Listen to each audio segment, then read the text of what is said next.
Have you ever really stopped to think about what makes you feel genuinely good at work? I mean, truly engaged versus, what just stops you feeling completely awful? It's a subtle thing, right? But so important. Like, why do some parts of your job feel deeply satisfying? You feel like you've achieved something, while other parts are just, well, they're just there. And if they go wrong, it can ruin your whole day.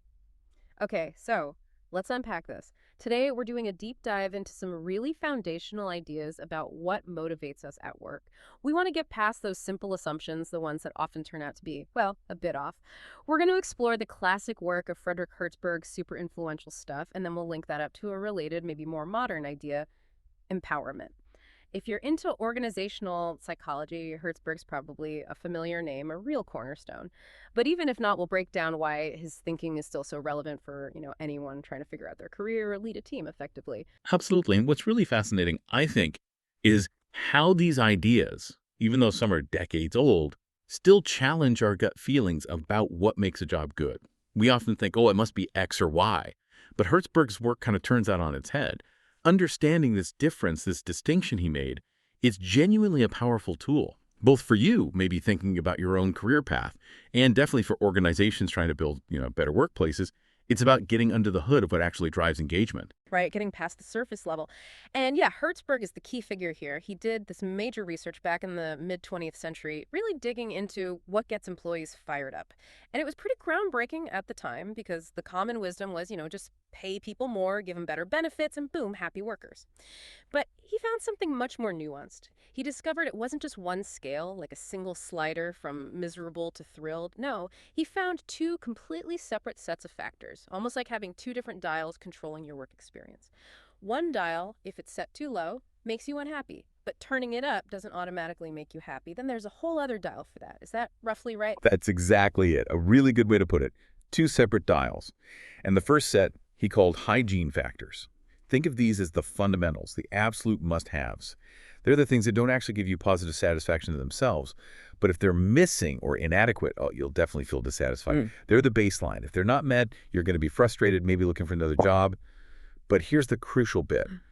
Fixing them, improving them, only gets you to neutral. It stops the unhappiness. It doesn't create satisfaction. It's like fixing a noisy radiator in your office. You're relieved it's quiet, you're no longer annoyed, but the silence itself doesn't suddenly make you passionate about your spreadsheets here. Right. Okay. So you just expect the radiator not to clang. Got it. Precisely. And the source material gives us some really clear examples. First off, supervision, basically how you're managed. A bad boss, micromanaging, or maybe totally absent, that's a huge source of dissatisfaction. Then there's policy. This is about the company's overall goals, the rules, the admin stuff. Yeah. If it's all bureaucratic nonsense or feels pointless or constantly changing, that wears you down. Yeah. Unclear goals are the worst. Definitely. And working conditions, the actual physical environment, your hours, the tools you have, is it safe, comfortable, or is it noisy, cramped, outdated? That matters. And of course, salary. This is a big one people focus on. If you feel unfairly paid, you will be unhappy. But, and this is key, getting a raise often just brings you back to that neutral point. It alleviates the dissatisfaction, but doesn't necessarily spark joy in the work itself. Interesting distinction with salary. Keep going. Okay, then peer relationships. How you get along with your colleagues, your team, a toxic team, that's a massive hygiene issue. Causes real unhappiness. And finally, security. Job security. Knowing your job is reasonably stable, the company isn't about to go under, you're not constantly worried about layoffs. That lack of security is incredibly stressful. So the main point with all these hygiene factors is, if they're messed up, you're dissatisfied. If they're okay, you're just not dissatisfied. You're at 0, not necessarily plus 10. Okay, I think I get that. It makes intuitive sense you need that decent baseline. But I'm wondering, can really, really bad hygiene factors completely kill any motivation? Like, if the pay is truly insulting or the boss is a nightmare, does it even matter if the work itself is interesting? That's a really critical question. And yes, absolutely. Think of hygiene factors as the foundation. If the foundation is crumbling, say you genuinely can't afford rent on your salary, or your workplace feels physically unsafe, then it doesn't matter how amazing the view is from the top floor. You can't build motivation on a foundation of misery or fear. So severe deficits in hygiene factors will absolutely destroy morale and make any motivators irrelevant.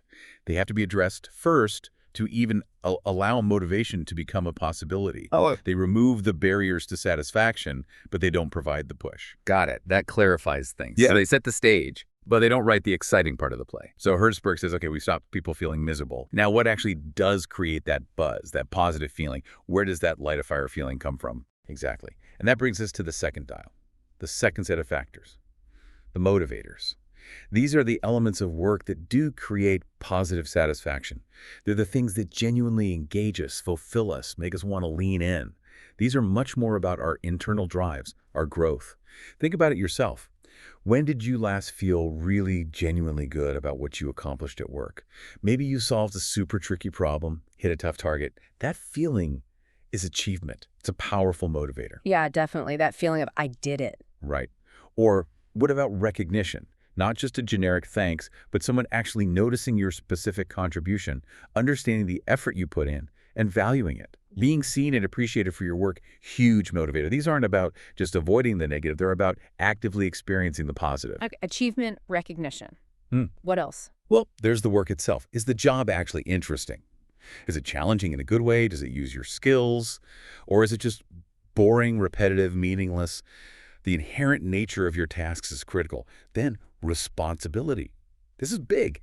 When you're actually given ownership of something, when its success or failure partly rests on you without someone constantly looking over your shoulder, that trust, that autonomy, very motivating. Gives you a stake in it. Precisely, a real stake. And then there's advancement, seeing a path forward, opportunities for promotion, climbing the ladder, growing within the company. That sense of progress matters. And closely linked is personal growth. Are you learning new things, developing new skills? Are there opportunities to stretch yourself, to become better at what you do, or even develop as a person through your work? These things, achievement, recognition, the work itself, responsibility, advancement, growth, these are what truly drive that deep engagement and commitment. They make you want to be there, not just tolerate being there. Which really makes you wonder, are we individually or as managers focusing our energy on the right set of factors? It's such a clear distinction once you lay it out like that. It feels right, but like you said, it bumps up against a lot of how companies think about motivation. So what does this mean practically? Like for a manager listening right now, what's the big takeaway? Or for someone just trying to feel, happier in their own job. This isn't just theory, right? Oh, absolutely not. It's incredibly practical. For managers, probably the biggest mistake is throwing hygiene factor solutions at motivation problems. Think about it. Yeah. Team morale is low, maybe performance is dipping. The manager's first instinct might be, oh, maybe we need a pay bump, or let's get a better coffee machine, or let's reorganize the office. They're focusing on hygiene. Right, the easy to measure stuff sometimes. Exactly. And while fixing genuinely bad pay or terrible coffee might reduce complaints, it probably won't create deep, lasting motivation if the underlying work is still unengaging, or there's no recognition, or no chance to grow. You might spend a lot of money on bonuses, but if people don't feel their work matters or that they have any autonomy, the effect of that bonus is likely to be pretty short-lived. True motivation, Herzberg says, comes from tackling those motivator factors. So managers need to think more about job design, responsibility, feedback, that kind of thing. Precisely. How can they make the work itself more interesting? How can they give people more ownership? How can they provide meaningful recognition and pathways for growth? That's where the motivational leverage really is. And for employees, understanding this is empowering too. It helps you diagnose your own dissatisfaction. Are you unhappy because of poor hygiene factors, low pay, bad boss, long commute? Or are you feeling meh because of a lack of motivators, boring work, no challenges, feeling stuck? It helps you figure out what to ask for or what to look for in your next role. Maybe you realize you don't just need more money, you need more responsibility or a chance to learn something new. It shifts your focus from just what's wrong to what's missing that would actually excite me. That's a really useful lens. It helps you target your efforts, whether you're managing others or just managing your own career. Okay, so building on Herzberg, our sources also bring in this related idea, maybe a bit more contemporary, empowerment. How does that fit in? Yeah, empowerment flows really naturally from Herzberg's motivators. It's kind of like a modern application of those principles. Yeah. The core idea is pretty simple, actually. It's that decisions should be made whenever feasible by the employees who are closest to the problem or the customer or the issue that needs solving. Okay, so pushing decisions down the chain. Exactly. And critically, without necessarily having to constantly check in and get approval from managers higher up. It's about trusting people to make the call. For managers, this means actively delegating not just tasks, but actual authority and responsibility. It requires a shift in mindset from controlling to enabling. And how does that link back directly to Herzberg's motivators? Well, think about it. When you're empowered to make decisions, what does that immediately give you? More responsibility. Bingo. A much stronger sense of responsibility. You own it. And because you own it, when you succeed, that feeling of achievement is much more profound, right? It was your decision, your initiative that led to success. Right, not just following orders. Exactly. And the very act of grappling with those decisions, figuring things out, maybe making mistakes, and learning from them, that directly fosters personal growth. Yeah. You're developing skills, judgment, confidence. So empowerment isn't just some abstract management buzzword. It's a concrete way to structure work that directly fuels those key intrinsic motivators. Responsibility, achievement, and growth. It makes the work itself inherently more engaging. Okay, that connects really well. So just to quickly recap for everyone listening, we've got Herzberg's big idea, these two separate sets of factors. Hygiene factors, the baseline stuff like salary, conditions, security. Get them wrong, you're unhappy. Get them right, you're just not unhappy. Then you have the motivator factors, things like achievement, recognition, the work itself, responsibility, growth. These are the things that actually create positive satisfaction and engagement. Perfect summary. And then we layered on empowerment, showing how giving people more autonomy and decision-making power directly taps into and boosts those crucial motivators. That's it. So maybe a moment for reflection for you listening. Think about your own job right now. Where does your energy tend to go? Are you mostly focused on fixing the hygiene stuff? Maybe negotiating a raise, trying to improve a difficult relationship with a colleague, wishing the office was nicer? Or are you actively seeking out or creating opportunities related to the motivators? How could you perhaps carve out more responsibility for yourself? Or ask for feedback that feels like real recognition? Or identify a skill you want to grow? Yeah, it prompts some good questions. And if you're leading a team, Same reflection, but outwards. How much of your effort is spent on hygiene, keeping the peace, managing salaries, dealing with admin, versus actively designing roles and providing opportunities that hit those motivators? How could you delegate more, trust more, empower your team more effectively? It's about consciously shifting where you put the focus.